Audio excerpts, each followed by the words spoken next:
faktor-faktor penyebab gejala sosial. Faktor-faktor penyebab gejala sosial yang pertama, faktor kultural.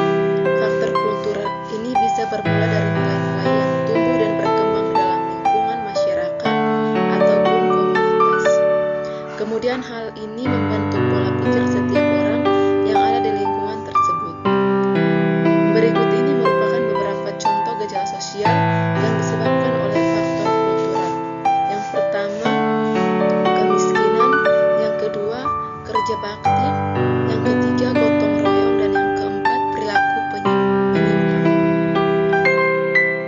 Yang kedua adalah faktor struktural. Faktor struktural merupakan keadaan yang menimbulkan pengaruh terhadap struktur. Yang dimaksud dengan struktur yakni sesuatu yang disusun oleh pola tertentu. Faktor ini dapat diketahui melalui pola-pola hubungan antar manusia dan juga kelompok yang terjadi di lingkungan masyarakat. Berikut ini merupakan gejala sosial yang dipengaruhi oleh faktor struktural, yaitu diantaranya yang pertama, hubungan antara individu dengan individu. Yang kedua, hubungan antara individu dengan kelompok. Yang ketiga, hubungan antara kelompok dengan kelompok lain. Dan yang keempat adalah penyuluhan sosial. Nomor 3, jelaskan apa saja macam-macam gejala sosial. Yang pertama, gejala ekonomi. Dilihat dari segi ekonomi, gejala sosial berkaitan dengan perekonomian masyarakat. Jika ada seseorang yang kurang bisa mencukupi kebutuhan, maka akan terjadi beberapa gejala sosial di lingkungannya. Dilihat dari segi ekonomi, gejala sosial yang terjadi dalam masyarakat meliputi kemiskinan, pengangguran, dan masa kependudukan. Yang kedua, gejala budaya. Tidak hanya di negara kita sendiri, perbedaan budaya di negara lain juga harus dihormati.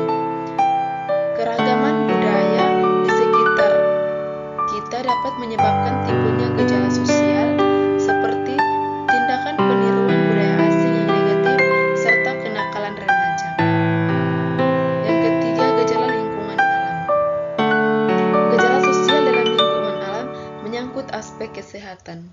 Seseorang yang terserang penyakit bisa mengakibatkan gejala sosial di lingkungan sekitarnya. Tentunya seperti penyakit menular dan pencemaran lingkungan. Nomor 4, jelaskan apa saja contoh gejala sosial di masyarakat. Contoh gejala sosial yang ada di masyarakat seperti kemiskinan, masalah remaja, dan masalah kependudukan. Yang kelima, jelaskan apa saja dampak gejala sosial di masyarakat. Dampak gejala sosial di masyarakat dibagi menjadi dua, yaitu dampak gejala positif dan dampak gejala negatif.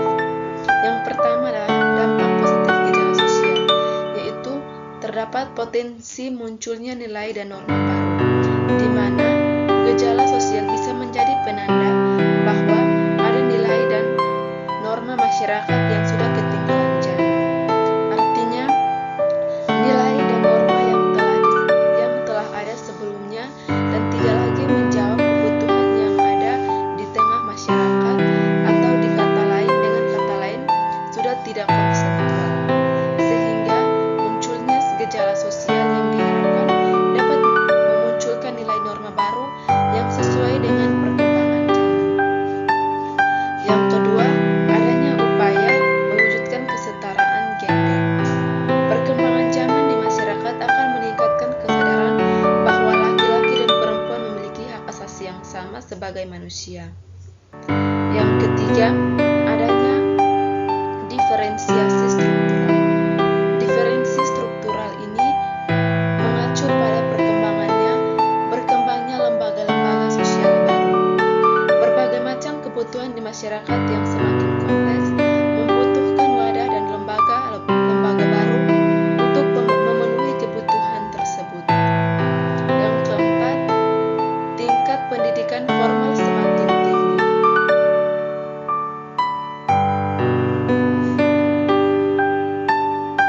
Yang kedua, dampak positif dampak negatif gejala sosial, yaitu yang pertama, terjadi kerusakan alam di berbagai wilayah. Gejala sosial dapat menimbulkan kekacauan di masyarakat. Hal ini dapat mengakibatkan karena warga yang mengambil sumber daya alam secara berlebihan atau bahkan dengan sengaja merusak alam. Contohnya seperti yang baru-baru ini terjadi, banyak kebun pohon pisang yang rusak karena beberapa wilayah akibat ulah remaja-remaja di berbagai wilayah mengikuti video viral memukul pohon pisang sampai tumbang. Yang kedua, terjadi penyimpangan sosial di tengah masyarakat. Gejala sosial dapat menimbulkan terjadi perilaku menyimpang atau bisa disebut juga sebagai penyimpangan sosial. Contohnya, tingginya tingkat kemiskinan dapat menyebabkan banyak kasus pencurian. Selain itu, kurangnya akses terhadap pendidikan dapat menyebabkan kenakalan remaja dan tindakan asusila. Yang berikut, terjadi kesenjangan antar kelas sosial. Tingginya tingkat kemiskinan dapat menyebabkan kesenjangan antar kelas sosial dalam masyarakat. Kesenjangan antar kelas sosial ini dapat memicu adanya ketidakrukunan antar sesama warga, bahkan dapat memicu tindakan kriminal seperti pencurian. Yang berikut, meningkatnya kriminalitas di masyarakat. Seperti yang sudah dibahas pada poin sebelumnya, gejala sosial berupa kemiskinan dapat memicu terjadinya kesenjangan antar kelas sosial. Tidak berhenti sampai di situ, kemiskinan juga dapat memicu terjadinya tindak kriminalitas di masyarakat seperti pencurian, penjamretan, bahkan pembunuhan demi mendapatkan warisan.